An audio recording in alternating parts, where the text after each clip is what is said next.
Video game publisher Imagic was founded in 1981, and they released their first title for the Atari 2600 in March of '82.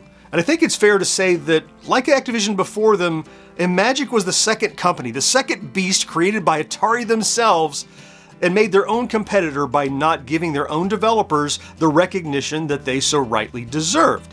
As soon as you saw an Imagic title, you knew you were probably in for something special. From that signature chrome box art, to the chrome decal on the cartridge, to just the cool little design of the cartridge, the handle that it had, you just knew that Imagic, like Activision, was gonna do some cool stuff on your Atari that Atari themselves were not doing. So in this video, we're gonna run down every Imagic cartridge published for the Atari 2600, and we're gonna get after it right after this. This video brought to you in part by Tommy and the Order of Cosmic Champions. This exciting and heartwarming coming-of-age Gen X novel is available now. Check the link for more info.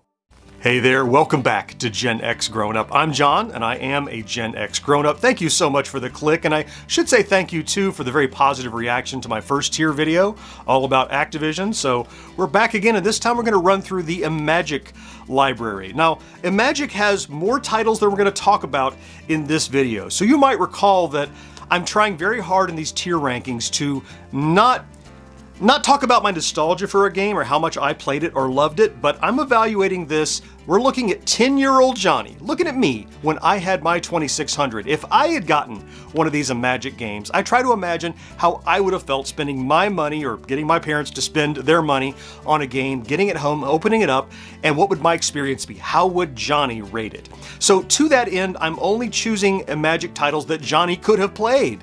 So there are a lot of prototypes for Imagic games that weren't released. There's even a prototype Imagic game that got completed back in 2008, not counting those because Johnny could not have played them, nor could he have obtained them. So we're running through 17 Imagic games that were released for the Atari 2600. We're gonna put them all on the tier, and we're gonna get started right now with Atlantis. Now, I'm running through these games alphabetically, but I found it coincidental that some of Imagic's best known games were alphabetically the first game, and Atlantis, you could say, is right up there in the top couple that Imagic is well known for. I always considered Atlantis to be Imagic's answer to Missile Command, but kind of with a twist, right? So what you have is 3 missile bases, and you have these progressing ships that are coming across the screen, and if they get too low, they're gonna blast something, either one of your missile silos, or one of your generators, or one of your cities, and you're defending the city of Atlantis. You are there at the end of Atlantis, because when you end this game, that's the fate of the lost city of Atlantis. Now, the twist here that Atlantis has on Missile Command is what I think helps to give it its staying power, and that's that you have these 3 turrets, one in the center that fires straight up, and then 2 on the edges that fire diagonally. And you can't change the angle of fire, you just have to time the shots to intercept the ships as they fly by at various speeds. That center turret was always the easiest to target with, but that's usually the first one that a ship is going to blow up when they get too low, which means you have to earn that back by being very precise and taking down ships with those side turrets. The graphic design here, the pacing, the explosions, the sound effects, everything came together to form a really great game, and one that you could play over and over. In fact, a lot of people did. You might know there's a version of this called Atlantis 2. Now, I'm not going to review it separately because little Johnny could not have obtained it, but when they tried to find the best Atlantis players, too many people maxed out Atlantis, so Imagic sent out a version of Atlantis called Atlantis 2, which scored lower and was more difficult. Same gameplay, same premise. So both games, Atlantis and Atlantis 2, have earned an A, our first A on this Imagic rating tier. Now, whether you knew this already or not, the second title we're going to cover is actually the sequel to Atlantis. And I'm not talking about Atlantis 2, I'm talking about Cosmic Ark. And whether you knew this was a sequel to Atlantis or not, there's a great continuation of the Atlantis story, because there's a little ship that flies away when you die at the end of Atlantis, and that's the ship you're piloting throughout Cosmic Ark. And the premise is you're traveling around to planets rescuing the final couple of survivors from every one of these planets and whisking them away in your Cosmic Ark. The back and forth combination of doing the outer space section where you're dodging the asteroids and shooting them down, which is very twitch based, and then you go to the planet's surface, which is much more strategic. You have to avoid this popping laser, you have to tractor beam up these little pairs of aliens, get them back to your ship before an asteroid returns, you go back to the asteroid field and you do it all again, faster, and progressively more difficult, ultimately made for a game that became more rewarding the longer you played it. Cosmic Arc is one that I have always enjoyed, and I know for a fact little Johnny liked it because I was there when he played it. This is our first S, superb, on our Imagic tier list.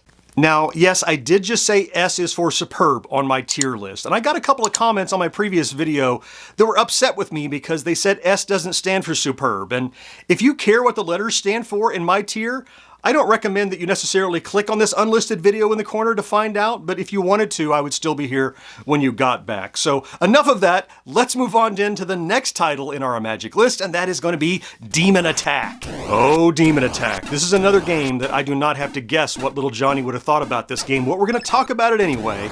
So Demon Attack came out in '82. This was early in the life of Imagic. Well, actually, everything was early in the life of Imagic because they just were open for 3 or 4 years was all. But this was an early game that they did, and this is a fixed shooter where you go across the bottom, and rather than just shooting random aliens, they chose to do demons. And something that they did with Demon Attack that we hadn't seen on the VCS, and is still exciting today, like we saw in Mega Mania from Activision, is the wide variety of enemies. It's so easy to get bored on a VCS game by having the same enemies coming after you again and again and again, and by wave 8,000, you've seen it all. What Demon Attack did is every wave, well, several waves, have unique enemies that not only look different, they move different, the sprites are animated different, the firing capacity is different, whether it's lasers or it's dropping bullets. Some of them break into pieces, some of them dive bomb, and they overcame the limitation of the 2600's limited sprite availability by having a wave of enemies just show up 3 enemies at a time. So if you shot one would come back, and it felt like you were fighting a huge armada, even though you only had a few moving elements on the screen at once. This combined with the sound design and just the overall feel and aesthetic of the game, Demon Attack has undoubtedly earned its spot as an S on our Imagic tier. Let's move along then to Dragonfire. Now this was a great D&D themed game that, like Cosmic Arc, had this 2-screen layout. In the first screen, you have to make your way across the wall of the dragon's castle, dodging these fireballs that come high or low. You can drop to your knees and duck, or you can jump above them. You can even jump when you're ducking, which I always thought was a fun mechanic and strategy to jump those fireballs. And in this version, it didn't even have the archer that would shoot arrows from the top. VCS couldn't do it. It didn't matter. It was still fun. And then when you made it across, you had this whole second game. Look, early in the life of Atari, the second screen would have been the whole game. But when you then come into the dragon's lair, the treasures, and a wide variety of cool looking treasures spread across the screen, no flicker I might point out, with all these objects, and your little guy has to run around and grab them while dodging the fire breath of the dragon. Like Cosmic Arc 2, because of the variety of this game, and because it got gradually more difficult, and it was just a delight on the eyes and the ears and all the senses, Dragonfire is yet another A under Imagic's belt. Now, we're not very far into this tier list, but you probably noticed that so far it's all A's and S's, and you're wondering, well, can Imagic do no wrong? Is John just heavily skewed and biased for Imagic? No, as I mentioned, it's odd that some of the best games are alphabetically front-loaded for us, and it just kind of happened that way.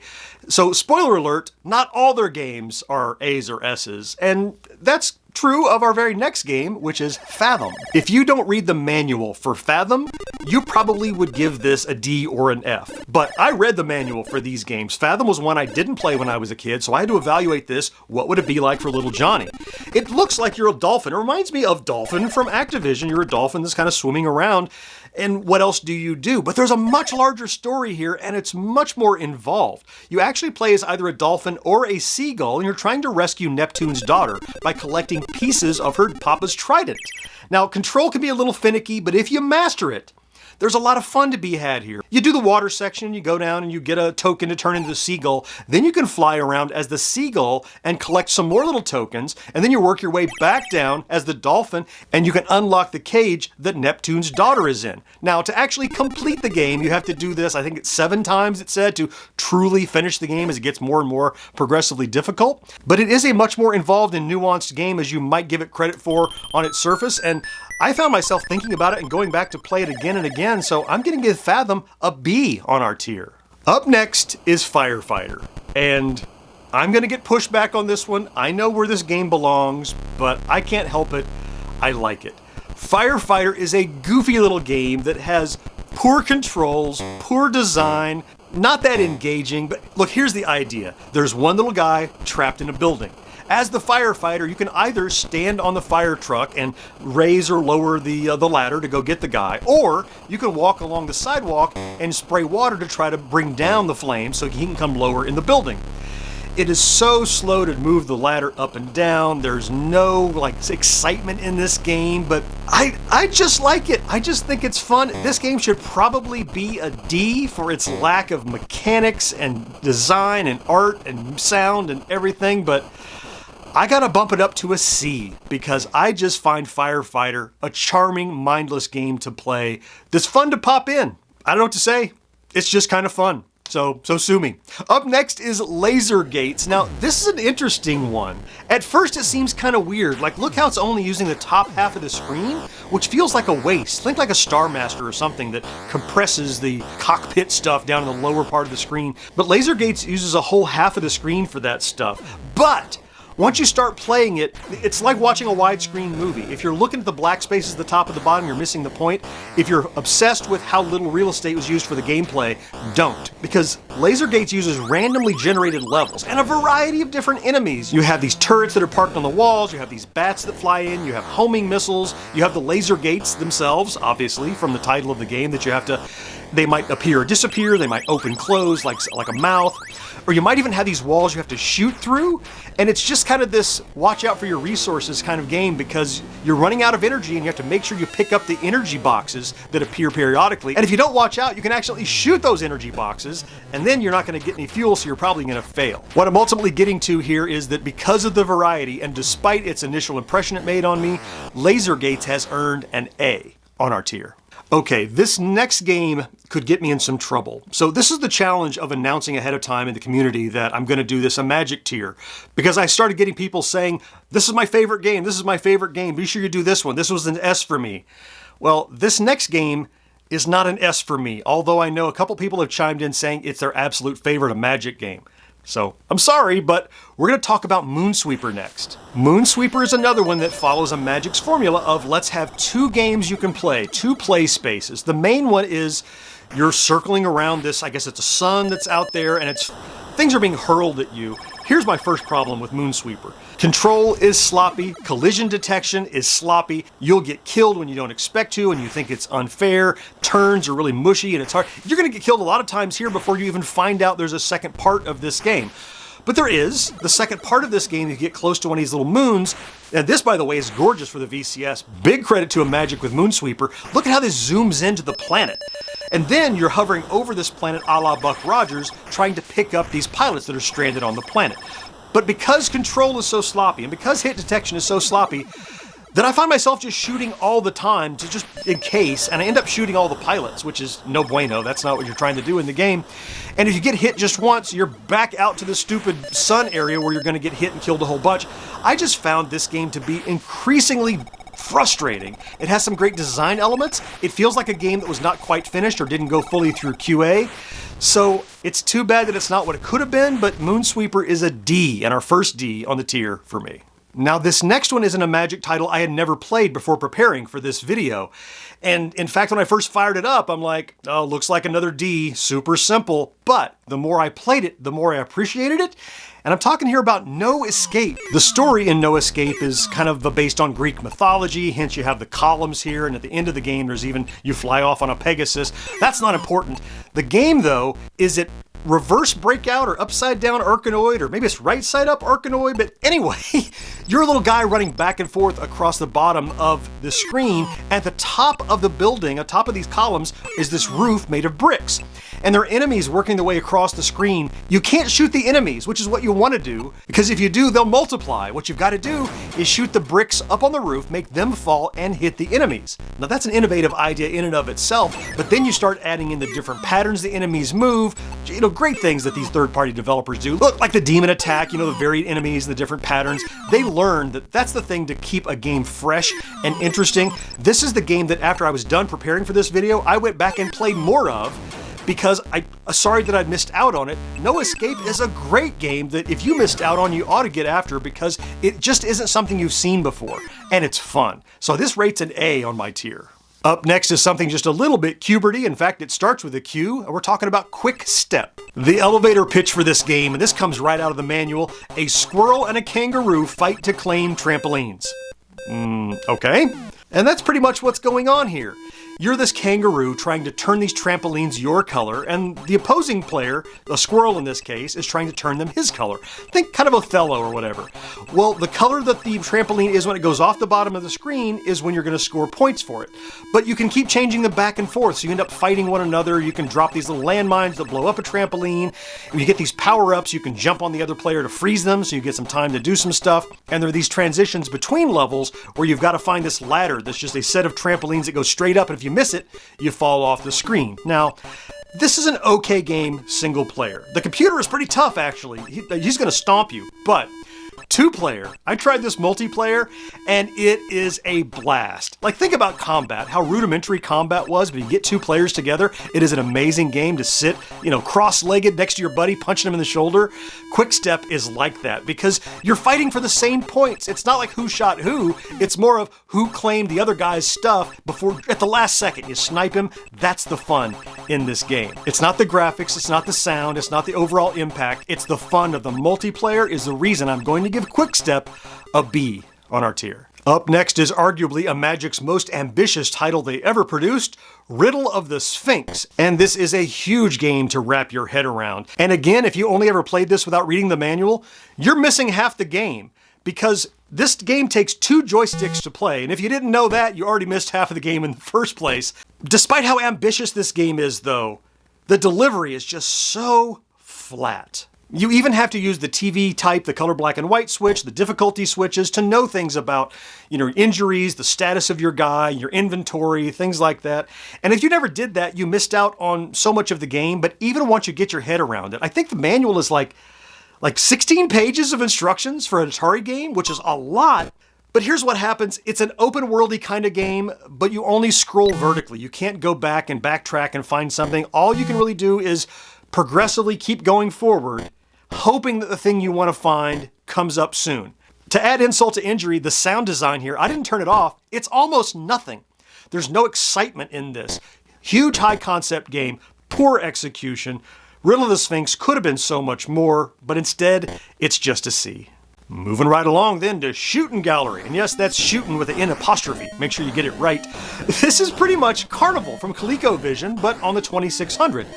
And you know what a carnival is. You have a gun and you have to shoot these targets that are moving away across the screen. Now there's a wide variety of stuff to shoot and some interesting scoring rules. Like when the train is there, shoot the caboose first to score higher before you shoot the engine.